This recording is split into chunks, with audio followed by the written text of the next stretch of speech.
Over the last few years, I've spent hundreds of hours talking about establishing YouTube channels as a business marketing platform, a way to generate leads, a way to promote your product, a way to take over Google search results, and also, more importantly, as a centralized distribution of content. The first videos or content you're going to upload has to do with building your channel's visibility or searchability, the ability to find your channel.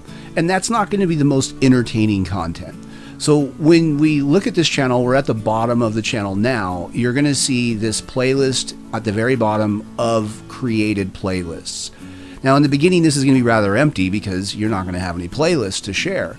But the reason we put the created playlists on the bottom is it's somewhat of a safety net. It's like a catch-all.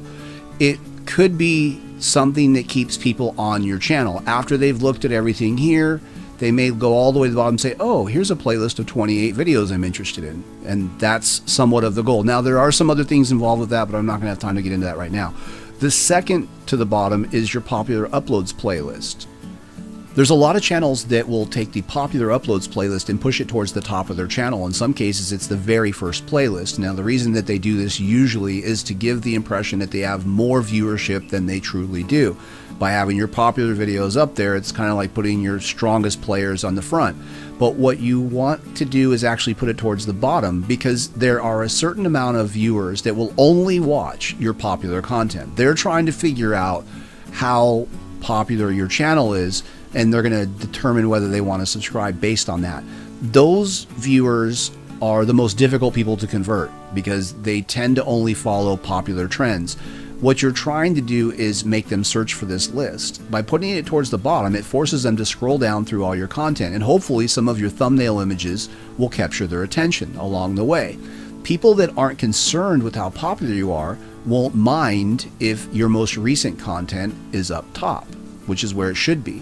Now, the third from the bottom is the company playlist, and this is somewhat controversial. The controversy is quite easy to understand. If I click on an individual video in this playlist, I'm going to go to SendEngines International's official YouTube channel, therefore leaving my channel, right? But there is a reason to do this in the beginning. In the beginning, you're not going to have a lot of content. So this gives you some filler. So when you create the playlist, the most important thing to remember is to have a link to your channel, but not just any link. You want to make sure that it's what's called a sub-confirmation link. So if you look at this description here, I don't have time to break down what's going on, but the most important thing to understand is here is my channel link. And when I click on it, it's a bit.ly link. When I click on it, it takes me to a sub-confirmation page for my channel. Now, if they're already a subscriber, it will not ask them, but it will ask them, even if they are a subscriber, if they're not logged in. So this serves two purposes. And this is really, really important. It serves the purpose of getting a subscription, right? That's obvious. But it also confirms that they're logged in. Because remember, a user on YouTube, a viewer of your content on YouTube that's not logged in, can't like, can't comment, can't subscribe, right?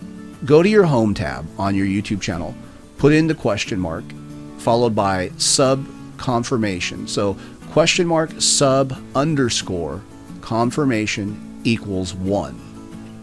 You can pause the video if you need to read that. Then highlight the entire URL, put it into a bit.ly link. You could use Google Short Links for a little while longer, but they're going to get rid of that soon. Google Short Links is actually shutting down, I think, in 2019. I don't know why they're doing that. It's not my decision. That's Google. So let's close out this channel and talk about the last 3 playlists.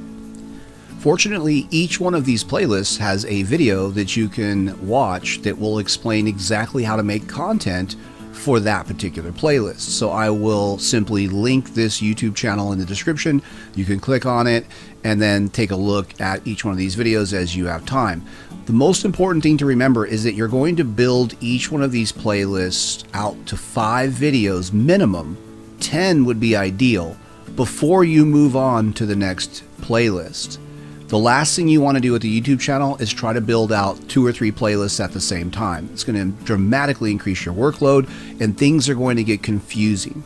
One of the best ways to establish your channel is with searchable content. That's always going to be the most important playlist to start off with.